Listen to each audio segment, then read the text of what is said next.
Hello and welcome back to Wireman's Whimsy. This is the last alternate card from the April 2023 Paper Pumpkin Kit. So this one I have pulled in a few elements off my shelf. I was running out of elements from the kit because I made mostly all of the alternates from the kit. So I have got a tent fold basic card base. I've got Petal Pink in 5 1/4 by 4.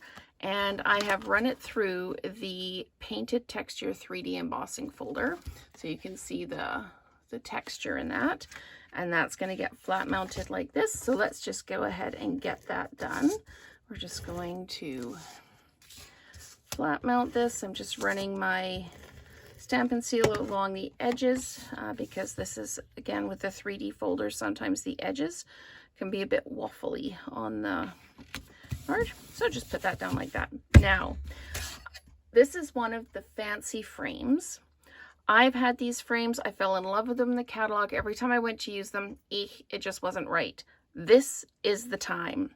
I have got some leftover silver paper from one of the Christmas catalogs, and I've put adhesive backing on it. So I'm just going to peel this off. I peeled most of the little bits out already so that we can just go ahead, because you don't need to watch a whole video of me trying to peel bits out of my die cuts. There we go. And just going to place this down right in the middle like that. Make sure I'm lined up on that side and I'm lined up on this side, and then just give it a good press down. With dies like this that are almost like a filigree look, the adhesive backing is the best thing that you can use with them, because you don't get any gobs of glue. It doesn't walk on you. You just put it down. I'm just picking up, there's just a couple of the little pieces that are still left. I'll just peel those up, and then they stick to your fingers and you end up with sparkly fingers. But that's one of the fancy frame dies, and I'm going to take this and I'm going to dimensionalize it right over top like that. How cute is that? I've got with Deepest Sympathy, and I used one of the Stylish Shapes dies.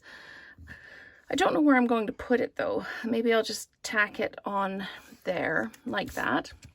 But I am going to dimensionalize this. So bear with me while I put these down. The reason I'm dimensionalizing it is I wanted a little bit of depth for the kind of the filigree look. I wanted it to stand up a little bit above that so the card didn't look too flat. So I'm just going to peel all these off, and then I can put it down. You can add ribbon to this if you want. I chose to leave it relatively plain because of the sentiment that I'm putting on there. So I'm going to put that down like that. And then maybe I'll just drop this down here, but I'll put some dimensionals on the back of this one as well. So again, the adhesive backing on your really detailed dies is the best way to go. Super simple, super quick. And it really helps anchor everything down. So I'm just going to pop this down like this. So it comes a little bit below the kind of the frame in behind. But that is, as I say, super quick, super simple. Pulling in the Painted Texture 3D embossing folder and one of the fancy frames, and again using one of the Stylish Shapes dies to cut out the greeting. So thank you so much for sticking with me through this run of Paper Pumpkin alternate cards. This kit actually gave me a lot more ideas than I expected it would. So really good kit overall, really pleased with the outcome. So stay tuned for regular videos in between the Paper Pumpkin releases.